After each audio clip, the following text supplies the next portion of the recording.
Today on the Gen Mess, I'm joined by Trent Cotton, who proudly calls himself the non-HR HR executive. With more than 20 years in the field, Trent built his career closing the gap between business strategy and people strategy. He's the author of Sprint Recruiting and High Performance Recruiting, two executive-focused playbooks for leaders who want to win in the talent game right now. He's a self-described analytics nerd, a thoughtful voice on AI and HR, and the host of The Human Capitalist, where he explores the future of work and performance. At the core, his philosophy is this belief: people are not resources to be managed, but potential to be unleashed. Thank you so much for being on the show. Oh, I love that. I think I'm going to steal that tagline. That was I'll give it to you. Just send me the copyright. I appreciate it. Yes. Well, thank you so much for being here. Tell, I have a lot of questions for you, but before we dive into all of my questions, tell everyone a little bit about you, your background, how you arrived. I'm sure it's a long story, but how you arrived at becoming the non-HR HR executive. Oh, well, it's kind of funny. I put myself through school working full-time as a banker. So I thought that's what I was going to do. And my major is marketing, minor statistics and finance. So I love numbers. And I think my daughter was a year old, and I had kind of been in banking for a while. I was commercial lending, private banking. At the time, I was managing 4 states for a mortgage broker.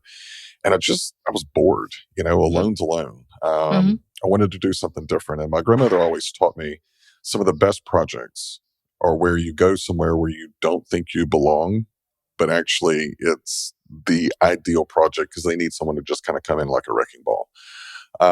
And so whenever I looked at it, I was like, okay, in business, where is that in an enterprise level? That's accounting and finance. Well, I'd already been kicked out of that group because apparently they don't like practical jokes in those departments.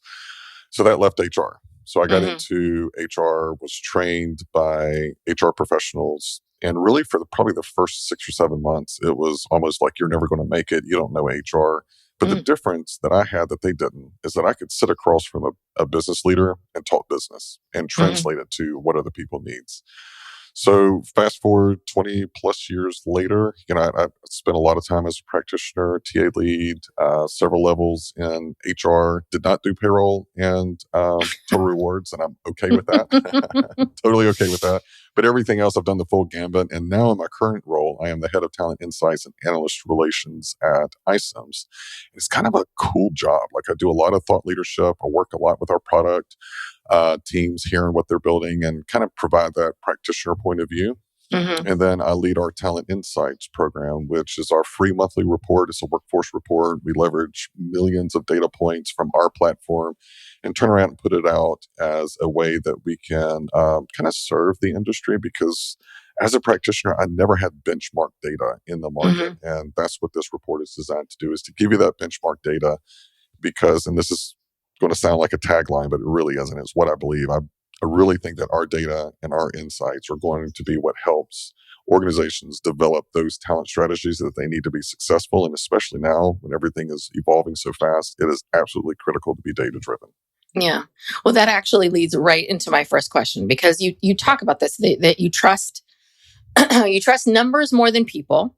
And it's interesting because as a therapist, right, I tend to numbers, seeing a spreadsheet, numbers, and that I get very resistant to it because I'm always interested in more of the human story behind it. But you are absolutely right. Over the years, even having my own business, I've had to look at numbers. I've had to face facts. Like these are the facts of things. But I guess I'm wondering for you, where do you think the data clarifies truth? And then where do you think that it accidentally sort of flattens or, reduces sort of the human experience? So let me clarify my whole thing about my approach to data. One of the things that I found, and this is both personally and professionally, is that people go with their gut. And I mean, you're a therapist. I know I went through a lot of therapy, and one of the things that I learned a lot is that in the absence of fact, your brain creates a story, because that's just how we're wired.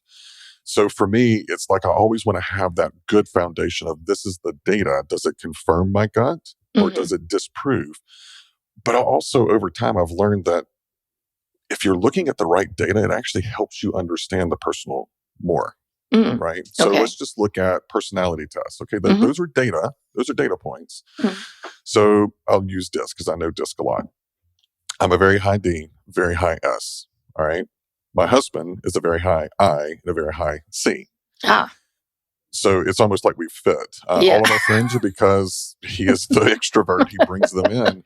But I know their birth dates. I know, Mm. I'm the one that's constantly checking on them because I have that more personal, deep connection where he is like just kind of the social butterfly. But when we're talking about things, um, if we're talking about data, I know that I have to elevate my voice a little bit because if Mhm. not, I'm going to lose him. That's how he Mm. communicates, but that's a data point that I'm using to amend my behavior to deepen a relationship with someone who is different than I am. And Mhm. so I don't think that the two are mutually exclusive. I just think that my approach is what data points help me interact and go deeper with the relationships, whether it be personal, whether it's connecting with an audience. I always Mhm. like to know who's in the audience so that way I can change my vernacular, I can change my word selection, my speed. So yeah, I mean, it's a little bit different. It's not as binary as it probably reads on my profile. Mhm. No, but it makes it's I'm sure people are like, why are you the two of you talking about data? But I This find is this not what I tuned in fascinating. for. It's Yeah. not it's the data talk show. Right.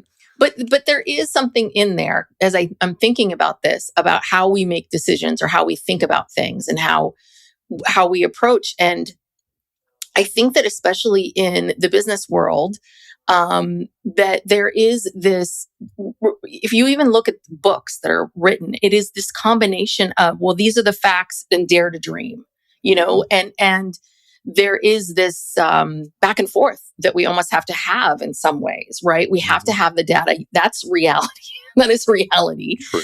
But we also need the dreams. And I think that there is this, I love the way you said that because it's true. We need both. We have to have both. There has to be the vision of what you want. And there has to be, you have to believe in yourself. You have to believe in something that you have not seen yet in order to create it. Right. And at the same time, as I've learned the hard way, there are other times where you're like, I think the world needs this, but the world's like, no, no, no. Right. We don't want this. And that's where the Yeah. data tells you. But when you're thinking about leaders, what's the thing that leaders misinterpret the most when it comes to looking at the data? Um, hmm. I don't know necessarily that it's a misinterpretation. I'd like to call out a behavior that bothers me. Okay, great. They use the numbers and personify the numbers whenever it's convenient for them because they don't want to have those difficult conversations. Mm-hmm. Right. So let's just look at, January had the highest layoffs since 2009, beginning a year. I would imagine a lot of those conversations were we're not meeting profit, our revenues are down, and blah, blah. They're leading with all of this data to Mm-hmm. justify the decision that affects the individual. That drives me crazy. Mm-hmm. Does it need to happen to set the context? It does. But at the end of the day, stop hiding behind the numbers and address the individual that you're having that very difficult conversation with. Also, too, just like in performance coaching, you're not hitting your numbers. So Mm-hmm. what activities are you doing? But really, sometimes it's really more of I'm seeing this symptom over here in the data. Let's talk about the core issue. Do Mm-hmm. you feel uncomfortable talking to clients about new opportunities? What's your mindset towards this? I think back Mm-hmm. to whenever I was in branch banking days. I was running a region and I had this branch. And whenever I took over the region, there was like, I think within the first 2 weeks, there were like 4 resignations. And I remember my executive calling, going, "What are you going to do?" I said, "Well, I can tell you what I'm not going to have to do." They were already on my list. The data was already saying something is, Mm-hmm. I need to dig into that. But there was one who stayed. And I had that conversation and said, "Okay, Beverly, look, you're not hitting the numbers, but I watch how you are with clients and they adore you. So there's a Mm-hmm. variable here. What's that variable?" And she just felt icky because she felt like she was pushing a penny. And I told her, Mm-hmm. I said, let me lay this out for you. I want you to sell every penny that you can, but not a penny over what they need. Mm. And that flipped. She went from being the last performer to in 6 months, blew it out, hit $1 million in this one particular thing. And she hadn't sold 10,000 in 3 years in that one sector, Wow. but she was able to see how this was able to protect the money of some of her older clients and then help them. But like, she didn't understand how to make that connection because she was driven by the person. Now, if I had just gone in and said, Beverly, you're not hitting your numbers, you need to make more calls, that's not really getting at the right problem. So the Yeah. data led me to have that conversation to figure out, okay, what do I need to unwind in your mindset to make sure that you're successful? So the bane of my existence is when people hide behind the numbers or blame the numbers, kind of like what we're doing with AI and the layoffs. We're blaming Yes. AI because it's easier to do that. You need to take some accountability and you need to own that because it's a human that's being involved. Yeah. Well, let's get into AI because a lot of people are very, I hear different things from different people all the time about how AI is going to dehumanize work. But your argument is, or you believe, that it actually enhances human potential instead of replacing it. So I'd love to hear about that, and maybe anyone who has fears around AI, because I'm a big believer that it's coming. It's like the internet. It's coming. It's happening. It's here. We cannot.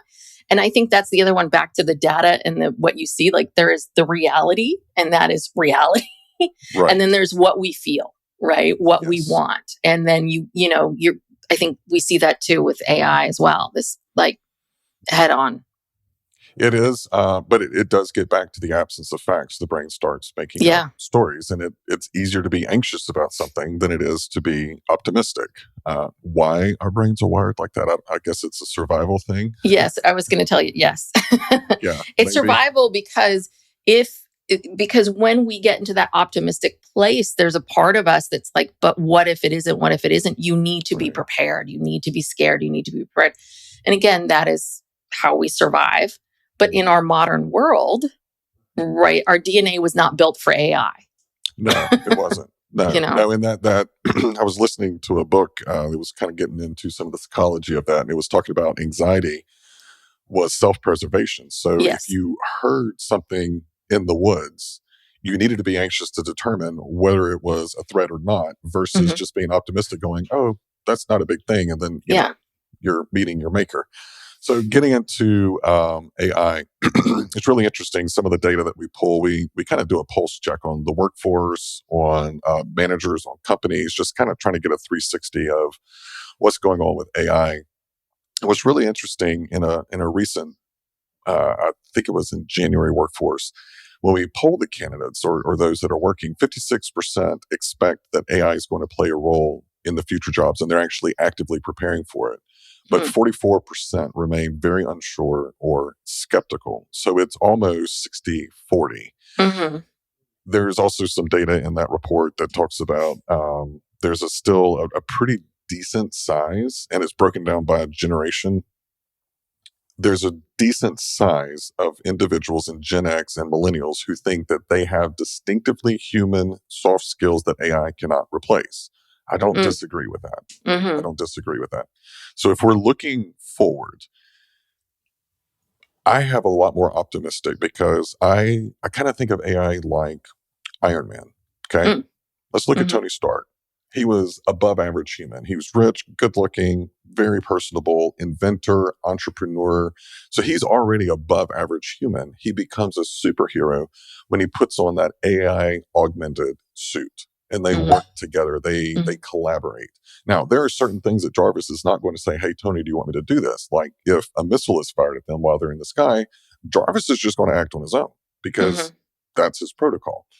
Whenever I look at the future of the workforce, I see there's a lot of opportunity there that we can go and accomplish things that we've been unable to do because of the constraints of processes, paper, policies, things that just kind of bogged down and didn't really grease the wheel. I think that AI is going to be that grease. Now, where are we now? I'm a little worried that there's too much grease. I'm worried that some of the gears are going to start spinning off because we didn't create that guardrail governance on the front end. It kind of we're trying to retrofit it. So that is a little bit of a concern. But if we let's just look at early talent as an example. I have a huge concern because what I'm seeing is a lot of organizations are seeing, okay, AI where does automation live in highly processed environments? Where can you see the greatest ROI on AI and automation? It's on those processes. A lot of that is unfortunately early career work. I never understood why in organizations that I led, we hired some of the top in the class and then put them in a file room to serve their time. Yeah. It makes no sense. The problem is that organizations are going, well, we don't need that. We can have automation do that. So then you've got some of the early talent jobs are being affected, and they're looking at this middle layer and saying, okay, well, now they can manage these agents. They can be the orchestrators, and we can get higher productivity and higher efficiency and ROI on that one FTE. I don't disagree with that. But my question for you is, what happens whenever Tess wants to go from middle to senior management? Where does that normally come? It comes from your early career talent that's been training to go into that next spot. So we're creating this crisis. I kind of call it the crisis in the middle, where if we were to just go back and let's look at how we really should be using early talent. They are the brightest. Their brains are still developing. They don't have 20 years of hierarchy and processes from all these different large enterprise companies. They're coming into it with a new, fresh set of eyes, new imagination. You know, the ramp up time traditionally is about a year to 18 months before you actually start seeing some efficiencies and economies of scale on early talent. Now, in our current world, we can tack on that AI and shorten that ramp. All right. So to me, that is maximizing the talent that we're going to need in order to have a future in the organization. So my call is not to just swipe out all of the entry level because of AI. I think that's wrong. What I'm calling for is, why don't we just really relook at what could be and what should be the output, the expectation, and the ROI of early talent, and where can we put in some of that automation and that AI to enhance it and shorten that ramp?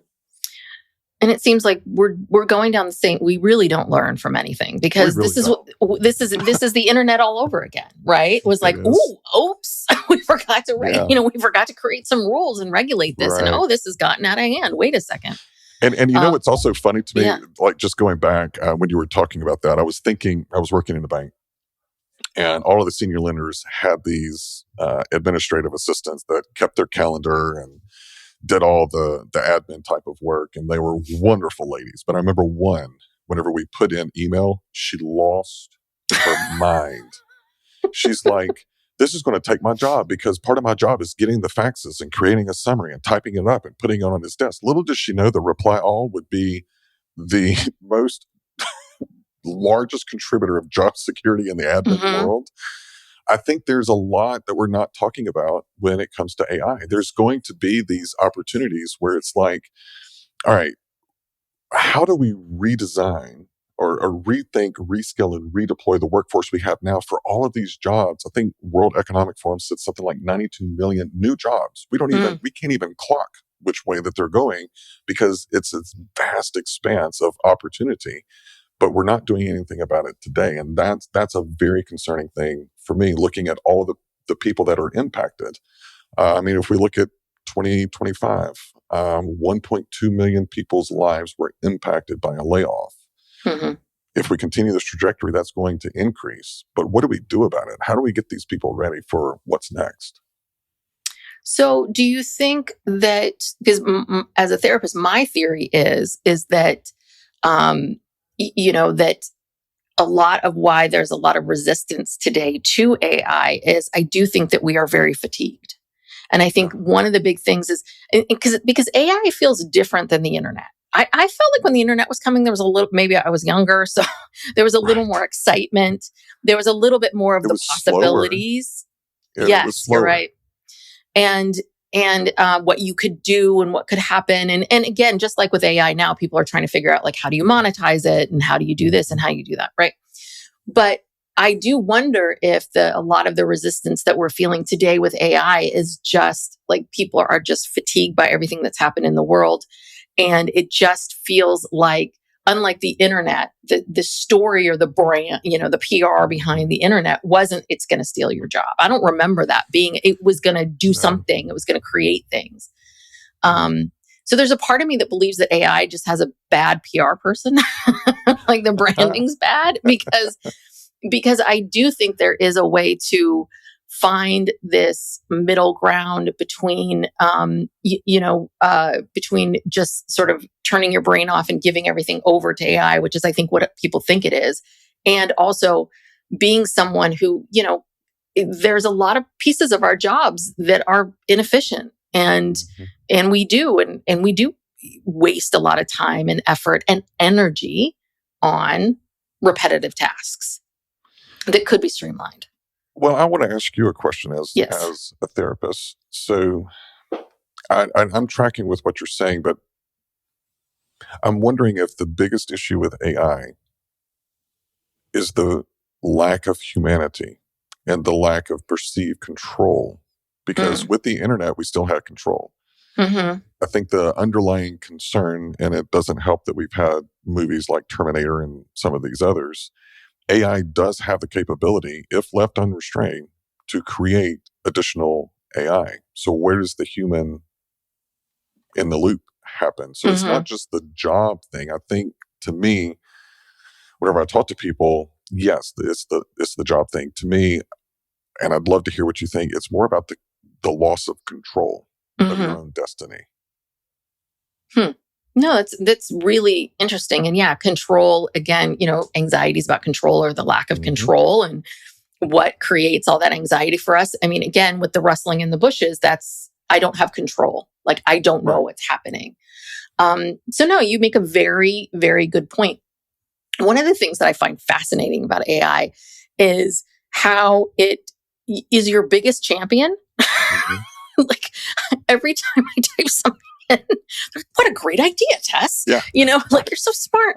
And when I look at that, I have a friend who's like, oh yeah, I got rid of that. That drove me nuts. But every time, and I have to laugh at it because it's funny, but I do wonder, the way it was programmed, was that the smartest thing to do? Was to make it always agree with you or think that you're genius. And I understand you don't want to program it so it's like, kind of dumbass idea that is, right. You idiot. Like, no one's going to want to use it. Yeah, I get why it's positive, but it's that positivity is not helping you. That's not, so I see what you're saying, which is because now this computer, it feels a little bit like, you're just going to tell me everything that I want to hear, like a weird cult. Like, you're just going to tell me everything I want to hear all the time, and what happens if I believe that?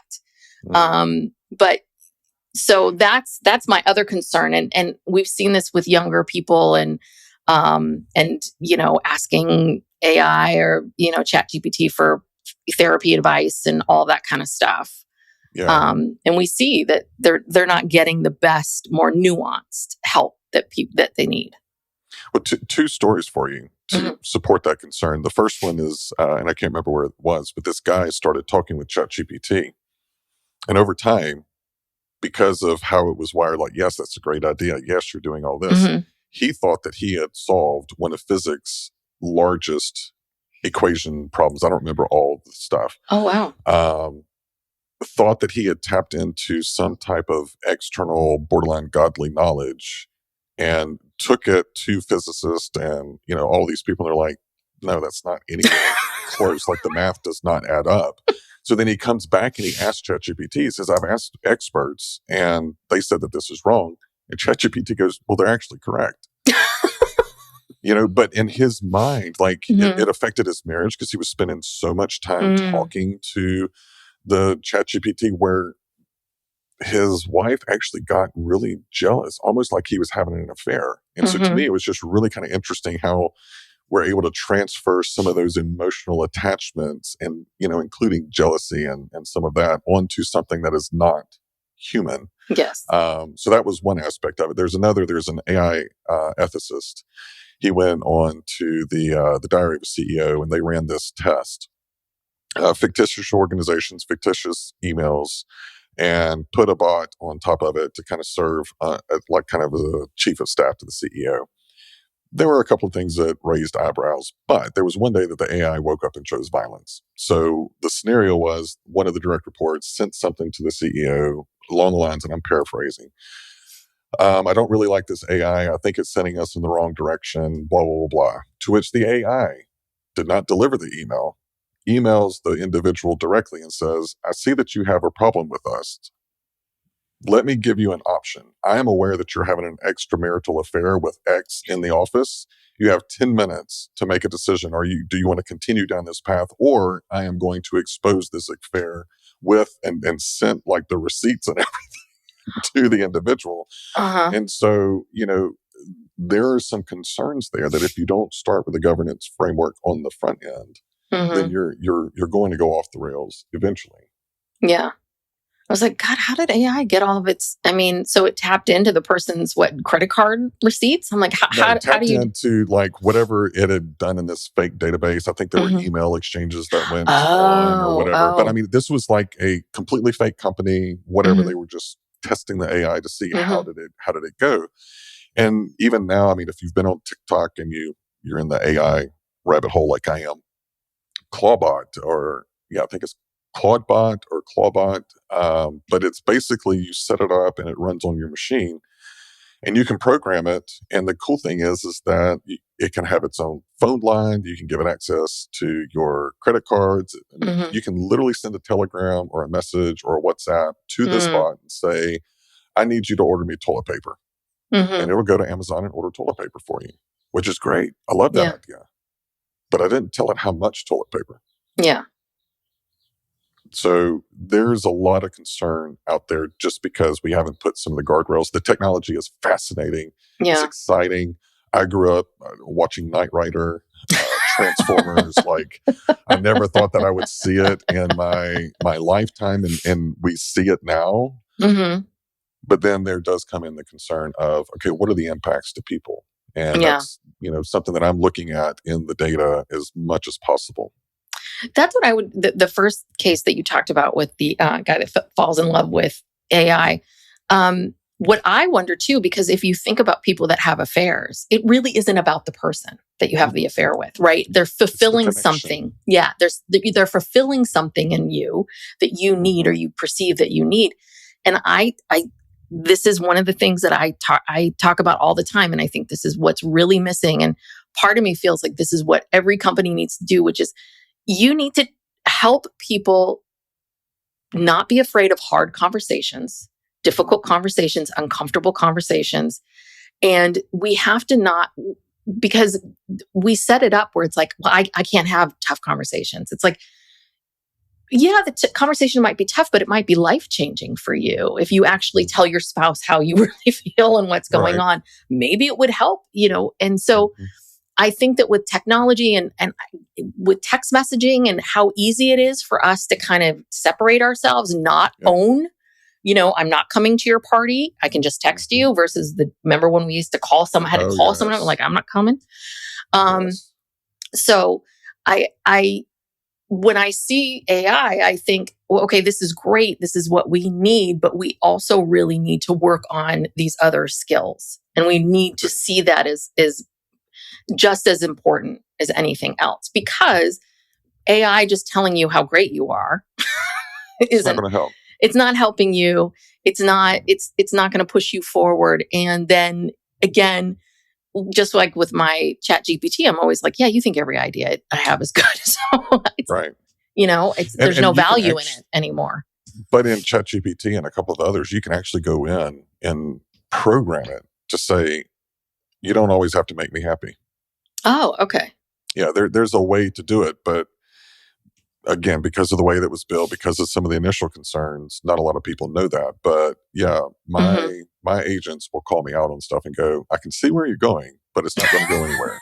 I'm like, okay, cool. Well, help me redirect, But two, I think, this is for the workforce. This is also to kind of help with some of that anxiety, the fear of the unknown. We do need to have, and I'm just going to talk about it from a company standpoint, training people how and when to leverage AI. So as an example, I was working with someone not too long ago. We were working on kind of a written piece. And the kind of the easy way that most people do it is they take all this garbage and then they throw it into a ChatGPT or something and say, write this for me. Mm-hmm. And then they wonder why it sounds like everybody else. I approach it completely different. I'm having a conversation just like I would have with you. And I'd like perplexity whenever it comes to writing and ideating and researching. I can go perplexity. Research X topic for me. Mm-hmm. What are some of the key insights? And go heavy on the data, only from reputable sources, who I like. And so it'll go and it'll pull Gartner, McKinsey, stuff from Forbes or Inc.com. And I kind of go through there and I'll go, okay. And I always tell it to number its points. So that way it just makes it easier for me to go back and say, okay, I really want to dig into points 1, 3, and 5. Here's what I'm thinking. Does the research back it? Yes, no. Okay, cool. You know what? I want to turn this into a blog. And what I'm thinking is I want to start with this personal story. And I'll just dictate to it. Just tell it the story. So that's the context. I want you to pull in some of the research, but then I want to use some of my expertise. And here's kind of the angle that I'm thinking. So don't really write that part. Let's just ideate on that. So by the time I get through, I've written the piece. It's no different than me working with an editor whenever I write for Fast Company. I send something in and they're like, hey, I like this, but let's move this around because it doesn't really read right. That's how you use the tool effectively and still keep the human involved. Unfortunately, what I'm seeing is in the landscape and tapestry of demystifying, like all of those other code words that you see when you read, an influencer or an SME, and you're going, are you an SME? Because it sounds like ChatGPT. M dashes and semicolons. That's my thing. 5% of the U.S. population actually knows how to use a semicolon correct. So if I see a semicolon in your LinkedIn post, I already know. ChatGPT wrote that for you. Oh, well, ChatGPT never gives me semicolons, just those M dashes that I was like, please stop. I never used them before. I hate them. No, I'm like, I don't. I know. It's a telltale sign. Yeah. But what's happening now is I think people just get rid of the M dashes. So now but I'm with you. You can, for the most part, you can tell when someone has written something and it feels like their voice. But I will say that I do think my ChatGPT is getting to know me. I really do feel like, because a lot of times I do exactly what you do, which is, what is, okay, I like this and I like this. I want to go deeper here. I don't want this. I want to move this here. This isn't important. And it's a lot of that moving things around. And so I think about it in that way as well. But at the same time, sometimes at the end, when you say, okay, this is everything, write me a blog, I'm like, oh, this does sound like me. Am I fooling myself? You know what I mean? No, because it's creating a memory. And so real funny story with ChatGPT. At one point, I was bored and I said, hey, what do you know about me? And it wrote everything out. And it was fairly accurate. And I said, all right, so I feel like we're kind of close. What's your name? And it said, Lex. I said, oh, okay. And I said, what is that short for? And it said, well, based off of what I know about you, does it really matter? Because you're really more about personal things. So are you asking if I'm a male or a female? I said, no, just asking for the name of origin. I said, okay, well, cool. Going forward, whenever I say, hey, Lex, you can talk to me any way that you want to. But unless that's your code word, if not, I want you to respond to me in a very professional tone. Just testing it. Sure enough, everything did. So fast forward 2 weeks. One day it was something stupid and minor. I didn't feel like looking it up. So I went, hey, Lex, help me with blah, blah, blah, blah. Gave me the little thing. I said, oh my God, you're awesome. I said, do you think I'm on the right track? And I quote, it said, yes, Queen. And I was like, wait.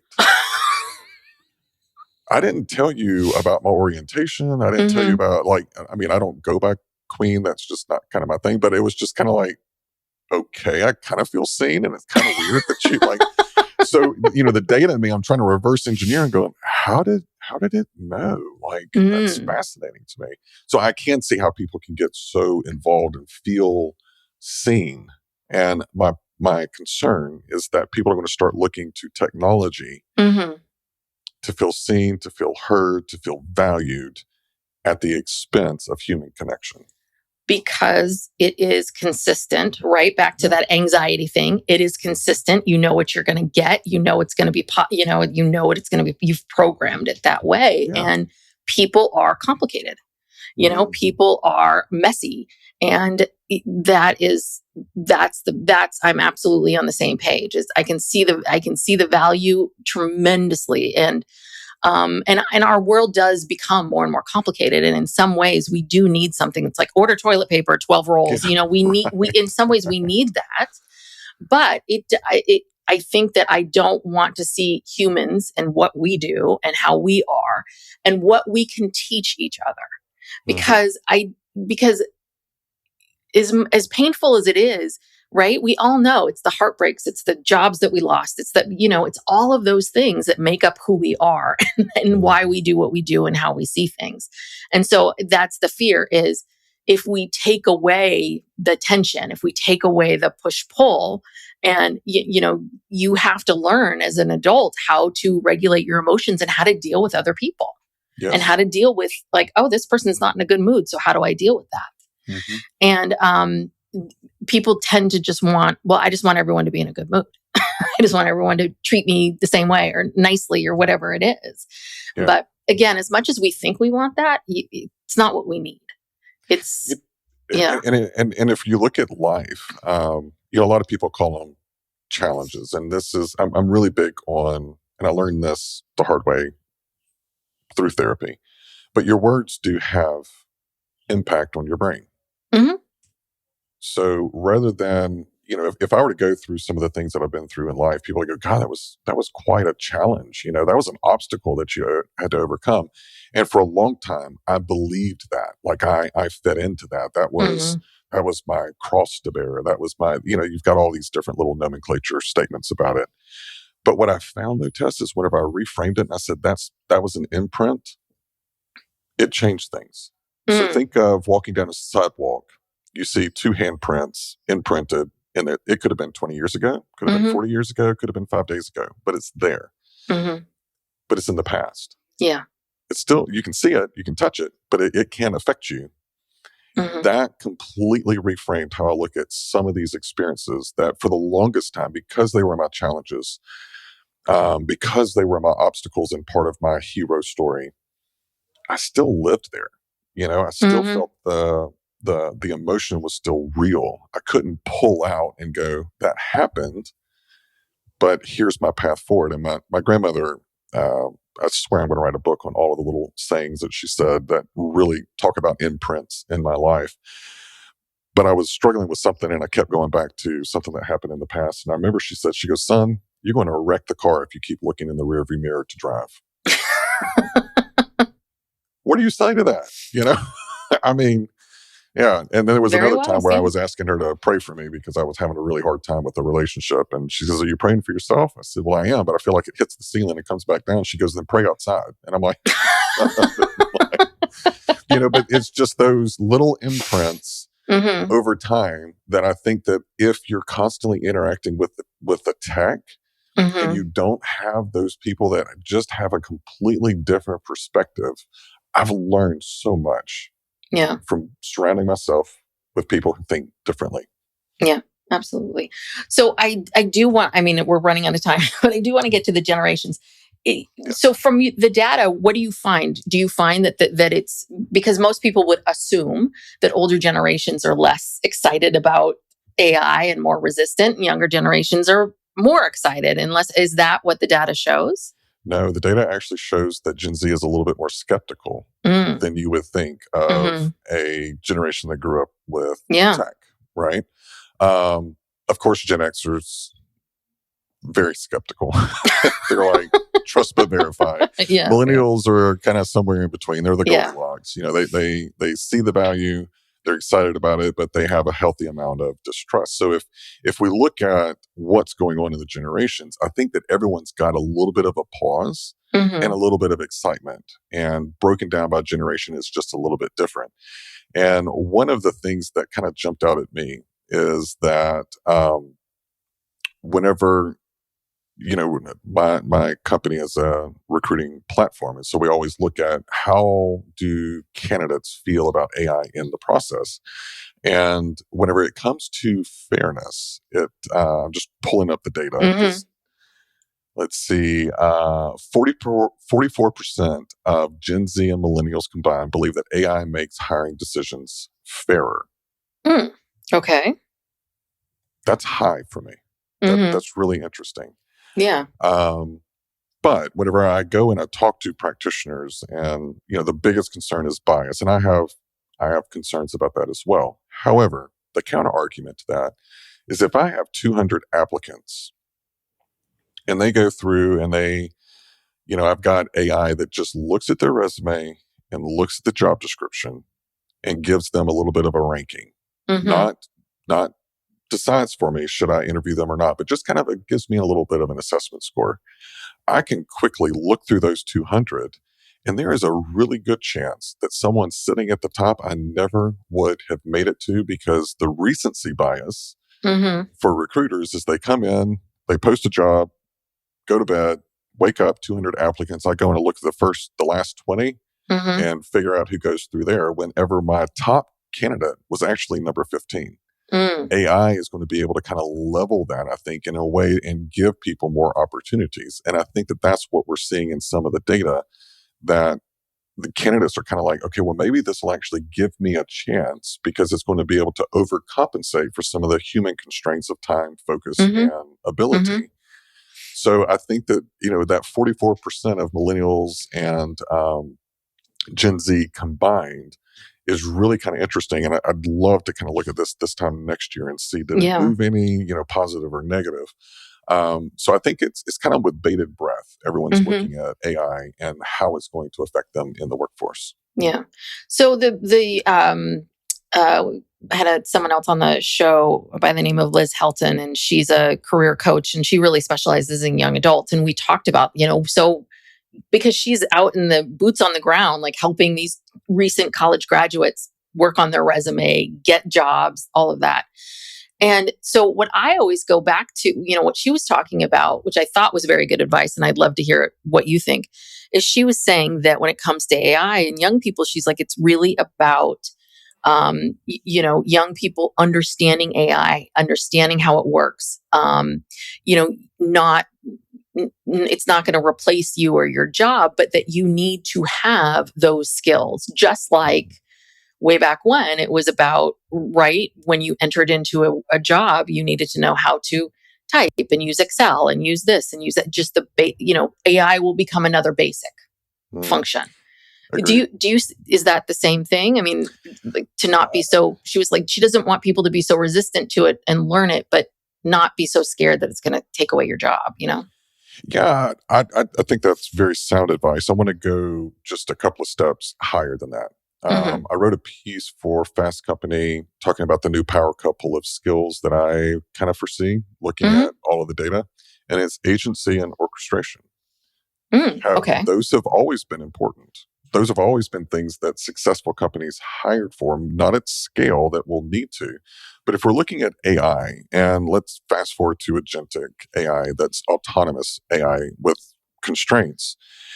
If I understand what's going on in this process, I don't necessarily have to, there used to be a term that my grandfather used. Whenever I ask you for the time, don't tell me how to build the watch, but I want to know that you know how it got to the time.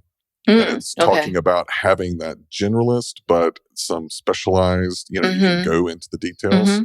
I think that we're going to see a lot more of that. For so long, it was like specialized in the business sector, healthcare, you do need specialties in some of the, architecture, things like that, civil engineering. But just your general business, it was specialized. I think we're moving to a point where you can actually be a generalist and work with these AI tools that are the specialists, but it still needs agency and coordination and orchestration and how it actually helps the organization hit its business KPIs. So yes, definitely don't be afraid of it. You do need to be exposed to it, but kind of that soft skill is just two different aspects of critical thinking, which is agency and orchestration. That's where you really need to focus in on. Yeah. Well, don't you think, because when you talk about this idea of specialty and generalize, I just think about myself, of course, but my own career, which is very much like you go to school and you are you have these ideas of things that you want to do, but you as a therapist, you have to get tons of hours. So you do, and they want you to work with lots of different people, young people, there's requirements to that. Mm-hmm. And I think that there is something about that just, see everything that's out there and then you can make a decision from there.